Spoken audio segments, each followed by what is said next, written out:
Behind F1's glamorous facade, there's a current of pain. Split-second decisions mean the difference between victory and defeat, and danger is one wrong decision away. You can crash at any time, you can lose control at any time, and life outside of the track isn't any easier. You spend hours travelling every week, you have to adapt to different time zones, you spend hours in training, and the whole world is watching you closely. You're constantly in the public eye, the media and fans scrutinise your every move. When wrong decisions don't wreck your life, they wreck your reputation. Anxiety is right around the corner, and it can destroy even the best driver. He's not careful, and most drivers aren't. Most drivers are afraid to talk about their mental struggles. There's a lot of stigma surrounding mental health issues. Formula One is a very macho environment, and drivers fear they'll be seen as weak if they talk about mental health. But they all feel the pain. The constant travel, the incessant media attention, and high pressure to perform, it takes a toll. But these struggles remained secret from the public for a very long time, until drivers started having terrible breakdowns that made them open up their hearts. Jenson revealed in his bio that he experienced numerous mental breakdowns during his career. He was scared to open up, he feared the judgment, but when he finally did, a barrage of drivers followed. Take Nico Rosberg. The driver retired from F1 in 2016 due to the high-rise pressure. Nico suffered from anxiety, and F1 made his condition 10 times worse. He put racing above everything else, and it wrecked his life. It was impossible to keep the rhythm, and he wasn't the only victim of the accelerated pressure. Valtteri Bottas was stuck in a current of self-harm for a long time. Bottas said he trained himself to endure constant pain, and he fought a terrible battle with his weight. Valtteri became so focused on losing weight, he only ate steamed broccoli during his intense training program. The team said he had to weigh 6 to 8 kilos, but he naturally weighed 73 kilos. So he did it all to achieve the perfect body. But then Bottas hit rock bottom.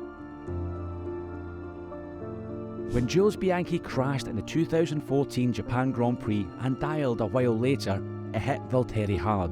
He realised he needed to seek professional help to deal with his mental health issues. Bottas got better for a while, but the struggle returned in 2021. Why? Because of an unwinnable battle to beat teammate Lewis Hamilton. Bottas wanted so desperately to win with every fibre of his very being, but he couldn't. His poor mental health was a result of a long-term build-up of pain. In George Russell's case, pain was caused immediately. Russell was advised to seek professional help after a string of crashes for Williams sent him south. On top of scoring precisely 0 points in many consecutive races, these crashes were the nails in the coffin for George. His mental health plummeted. After receiving treatment, he said the crashes were the best thing that happened to him. Why? Well, it allowed him to enter professional therapy. The driver came out of therapy feeling better, not only about his on-track performance, but also about himself and his life generally. He was able to create a safe space, put the negatives to the side, and return to tracks better than ever. Now Russell wants to encourage more men to take care of their mental health. And so does Lando Norris. The British driver decided to open up about mental health after he struggled with it during his debut season in 2019. At the time, Lando was only 19 and he didn't know how to deal with media criticism and his rapid rise in fame. Until 2020, he hurt inside and kept his suffering away from prying eyes. But after seeking mental health treatment, Lando decided to speak up. And now he's one of the biggest advocates for mental health in Formula One. You just watch TV, don't realise many things what the driver goes through.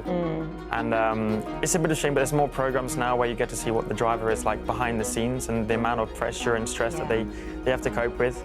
And especially at my age, coming into Formula One at 19, there's a lot of eyes on you. Just feeling depressed a lot of the time, that if I have a bad weekend, I just think, I'm not good enough and things like that, which when they start adding up over the season, and then you have a social media side of it all, that can just really start to hurt you. Then there's Sebastian Vettel. The German is an advocate not only for clean energy, but also for mental health. The driver added a critical point to the discussion when he pointed out the double standard relating to mental and physical health. If you break a leg, you go to the doctor. It will be wise to see what prevents me from breaking my leg in the first place. We don't seem to be doing the same when it comes to mental health though. This is a weakness of our society because something like mental health issues are often seen as a weakness. Vettel then added that drivers talk about mental struggles amongst themselves but are reluctant to do the same in public. And that's why Formula One's recent efforts to talk about mental health can save lives. Formula One has created We Race as One, a campaign to advocate for more important causes such as diversity, sustainability and inclusivity. This campaign also includes mental health efforts. F1 has trained personnel to identify people who need mental health assistance in the sport.